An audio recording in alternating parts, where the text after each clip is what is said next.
The city of Chicago hummed with life, its skyline piercing the gray dawn as Levin Cade hammered nails into a half-built wall.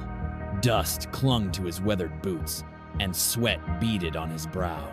To anyone watching, he was just a construction foreman, tough, quiet, dependable, but beneath the calloused hands and faded flannel, a storm brewed. Levon wasn't always a working man. Once, he'd been a shadow, a Royal Marines commando who slipped through the world's darkest corners, leaving no trace. Now, he wanted only to raise his daughter, Mary, and keep the ghosts of his past buried deep. But some ghosts don't stay buried. It started with a phone call, the kind that makes your gut twist before you even pick up. Joe Garcia, Levon's boss, was on the line, his voice cracking like thin ice. "It's Jenny," he said. "She's gone." Jenny, Joe's teenage daughter, hadn't come home last night. The police were sniffing around, but Joe knew they'd find nothing. Not in time. Levon's jaw tightened. He'd seen this before, kids vanishing into the city's underbelly, swallowed by monsters who thrived in the dark. He told Joe he'd look into it, his voice steady. But inside, something stirred. Something dangerous. Levon started where Jenny was last seen, a dive bar on the south side, its neon sign flickering like a dying pulse. The place reeked of stale beer and desperation. He moved through the crowd, eyes scanning faces. Dealers, drunks, predators. A bartender, nervous under Levon's stare, mentioned a guy who'd been talking to Jenny. "Sketchy type," he muttered. "Russian accent." Levin's blood ran cold. He knew that accent, those kinds of men. They weren't just trouble, they were a plague. Outside, the night was heavy with rain. Levon tracked the lead to a warehouse by the docks, its windows black as coal. He slipped inside, silent as a wraith, and found evidence of a nightmare. Bloodstains, zip ties, a girl's shoe. Not Jenny's, but close enough to make his heart pound. Then he heard it, a muffled scream from the back. He crept forward, every step deliberate, his old training flooding back like a tide.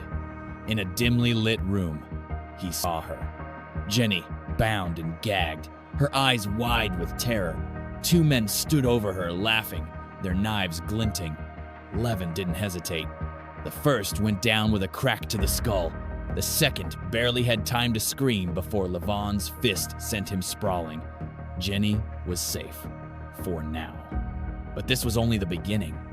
Levin got Jenny out, delivering her to Joe's trembling arms. But his mind churned. Those men weren't working alone. They were foot soldiers, ants crawling for a queen.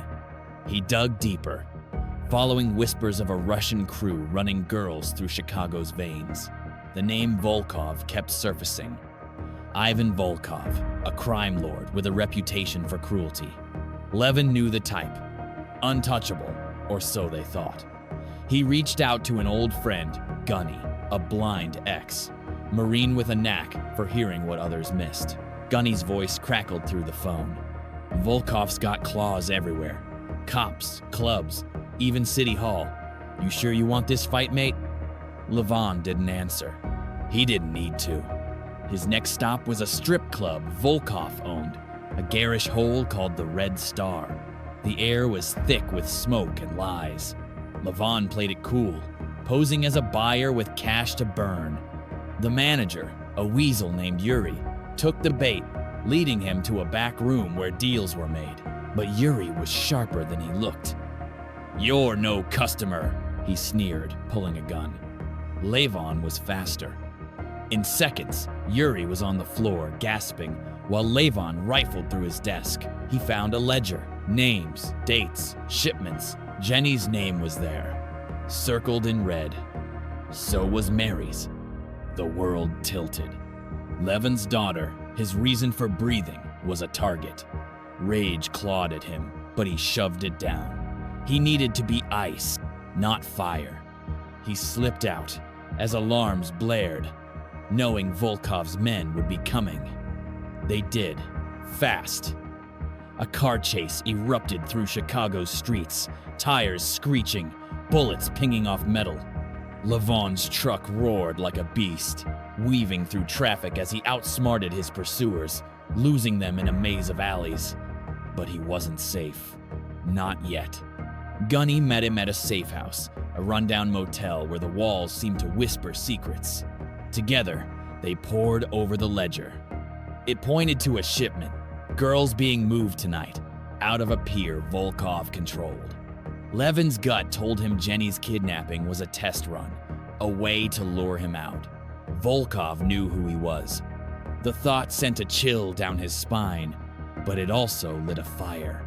If Volkov wanted a war, he'd get one. The pier was a fortress, crawling with armed men. Levon moved like a ghost, taking out guards with silent precision, snapped necks, choked breaths, bodies slumped in shadows. Inside a cargo hold, he found them. A dozen girls, terrified, caged like animals. Jenny wasn't among them, but Levon's resolve didn't waver.